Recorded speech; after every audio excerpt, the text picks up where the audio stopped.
Hello and welcome to my channel. My name is Oscar Mbira. I'm a certified program and project manager. This video is part of the 10 series of the episodes that I'm creating to share my experience and my lessons that I've picked as a project manager concerning risk management for the last 20 years, where I was able to implement 15 projects successfully. So let's get started. Lesson number 54. Always have a risk identification workshop. This is very important. As a project manager, there is no way you can just sit and then you start documenting all the risks that you know from some other project or from some other book. The people who have the best risks to be identified and monitored in the project are the project team members, especially the technical team. So you need to take people into a specific workshop. These days, it does not have to be physical. It can be an online workshop where you take people to identify all the risks that they may see in the project. This is normally very important, especially after setting up the project team. You put them in a small workshop, whether online or physical, identify or ask them to identify any potential risks they might see in the project. That is very important. I've used it before. Each and every project that I run, I make sure that I have a workshop specifically to be identifying the risks only. It might take a day or 2 days, maximum 3 days. The process has to go through each and every work stream, each and every member, each and every contributor, each and every vendor, each and every contractor to pick all the potential risks, document them, classifying them in terms of high, medium, or low. That is very important. So that workshop should always be one of your main tasks as a project manager, especially after you're done creating your team structure for the project. Lesson number 55. Always maintain a risk register. This is quite important. I cannot overemphasize this. As a project manager, one of the first registers you open is risk register. Once you open the risk register, make sure that each risk, it has got an owner. Each risk has got mitigation plans. That is very important, so that you identify the risks from the beginning. You assign owners from the beginning. You also put mitigation measures from the beginning. That is very important for the success of the project. So always make sure that one of the first steps, especially during the initiation stage, open the risk register. Any identified risks, make sure that they are also recorded in that register. Lesson number 56. Always have plan B for the critical path items. This is very important. As a project manager, make sure once you have identified the critical path items, activities, or products or deliverables, make sure that you also put a contingency plan just in case one of the critical tasks or one of the critical deliverables is delayed or is extended. How are you going to mitigate against that so that you don't affect the whole project in terms of budget, in terms of timelines, in terms of scope? That is very, very important. I hope you have enjoyed the video so far. If you are new to the channel, don't forget to click the like button, the subscribe button, so that you're the first person to be notified each time a new video is uploaded on this channel. Lesson number 57. Always tackle the issues head on.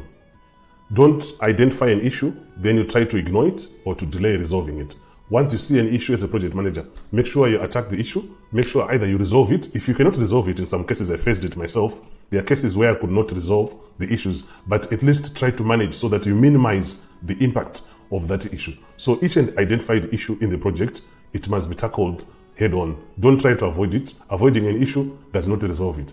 It's better to manage it than to try to avoid it. So always make sure that you pick any issue. Any issue can come from any member. It can come from any stakeholder. It can come from any angle. Always make sure the first thing is to document the issue, and then you plan on how are you going to make sure you tackle the issue. Either you manage, you close it, you resolve it, or you can even transfer the issue to a different project, a different program, just to make sure that the impact is minimized on a project. That is very critical as a project manager. You should be able to tackle any issue that comes into the project. If you can't, you have different levels of escalation in a project.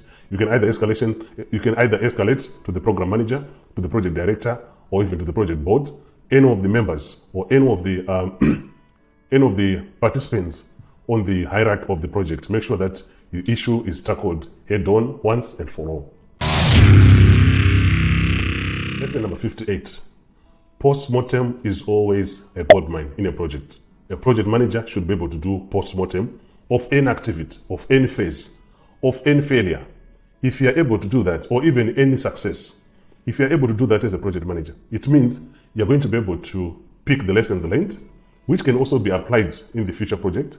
And it's also knowledge that you have gained as a project manager. So always make sure that you are doing post-mortem of every activity that is very important to the project, whether it was a successful activity or whether it was a failed activity or phase or even a stage. Always make sure that you have a post-mortem. Understand what exactly happened, what is it that you could have done better, what is it that you can pick and make it better for the next activity, what is it that you can pick to avoid the same from happening again in the future. So that is a critical part of a project manager, to make sure that you're always doing some post-mortem, at least to some extent, to appreciate what has happened, what can you gain, what can you avoid. That is what is also going to help you to build experience and to also become a better project manager. I've gone through it myself. I normally make sure that after every stage, I do a post-mortem. After producing the end of stage report, I also do a post-mortem with the team. What is it that we have done very correctly? What is it that we have done badly? What is it that we can improve? What is it that we can consolidate? What is it that we can carry over to the next stage? Lesson number 59. Risk management is proactive, not reactive. So what do we mean by that? You should be able to identify risks earlier. You should be able to identify risks before they occur. You should be able to identify risks through your mitigation plans. You don't have to wait for a risk to become an issue, then you start working on it. Always be able to identify risk proactively so that you can also mitigate against it. You can even avoid or even transfer or even making sure that the impact is not as high as when you were not going to be prepared for it. So that is very important. Always make sure that risk management is always proactive, not reactive. Lesson number 60. Pilot implementation help to reduce the risks. This is very straightforward, especially when it comes to software. It's better to start small and then you increment as and when you start seeing results, or as and when you adjust the results coming from there. So make sure that you also pilot some of these things. Even when you want to launch a new product, don't just launch it to 50,000 people.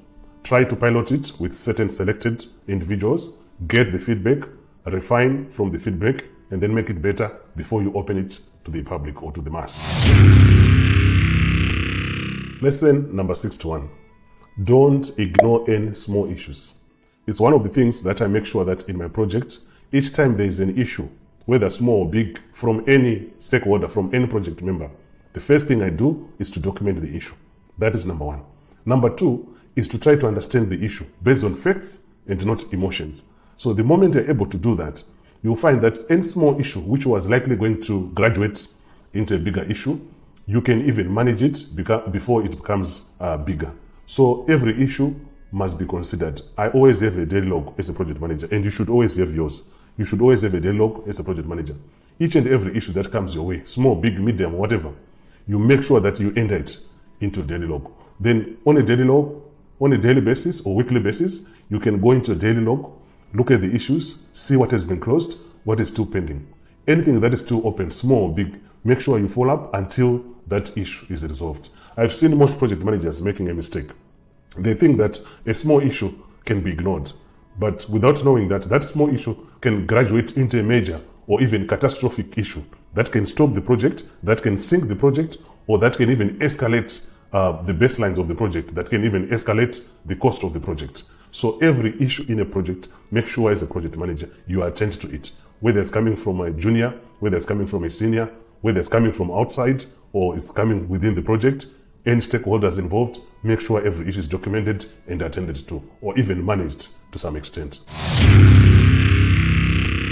Lesson number 62. Always plan for disaster recovery. In this day and age, anything can happen. There could be floods, there could be landslides, there could be heavy rains, a storm, hurricane, anything can happen these days. So as a project manager, as you work on your project, always make sure that you have a way to recover. In case something bad happens, you must have a way to recover.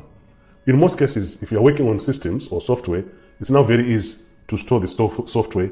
It's now very easy to store the software in the cloud. In case something serious happens, at least you have a place to recover. You should always do the same for any of the project documentation. Make sure that you have a way to recover. Any of the project deliverables, make sure you have the way to recover. If you don't do that and there's a disaster, then it means your project is going to start from zero, which is also going to be more costly if you are going to follow that approach. So always make sure that you have planned for disaster recovery for your project. Lesson number 63. In project management, you should make sure that you are monitoring the external influences. When I say external, these are activities or actions or events outside the project. In most cases, you are not in control of them. For example, in one of my projects, I was running the project using a specific technology, assuming that I was going to complete the project with the same technology. Unfortunately, the company, which was the owner or OEM of that technology, they decided to disband the company decided to disband that technology and bring in a more sophisticated technology to use in the software industry. So as we are trying to re-implement, as we are trying to use the new technology, we realized that all the effort that we were putting on the old one, only 20% we could carry over. And that was very costly to the bank. So always be monitoring external influences as a project manager. It could be natural disasters. It could be technology trends. It could be civil unrest. Whatever is happening around the project, you should always be aware so that you plan for it, so that you can proactively manage the risk. You can proactively create a contingency plan to make sure that if the disaster happens or whatever the influence that is coming from outside, if it's going to impact your project, how are you going to react? How are you going to make sure the project is saved? Lesson number 64. Always emphasize on risk mitigation. Always make sure that you reduce the impact in case that specific activity or event, it happens and it has got a direct or indirect impact on your project. If you don't do that, you are going to realize that you always have challenges when those things or when those events, they actually happen. You have not planned for it. When it happens, everyone is panicking, including yourself. So as a project manager, from my experience, always make sure that you have mitigation plans in place. Mitigation either to reduce the impact or to transfer the impact in case that risk happens. That is very, very important. If you don't do that as a project manager, it will be very difficult for you to succeed in most cases, especially where you are running a project that is very risky. You should always make sure that you have contingents. Should always make sure that you have mitigation activities or mitigation plans in place. I hope you have picked one or two lessons which I'm sharing with you from my experience. If you need me to create any video based on the lessons that we have discussed earlier, or you have got any questions or clarifications, let me know in the comment section below.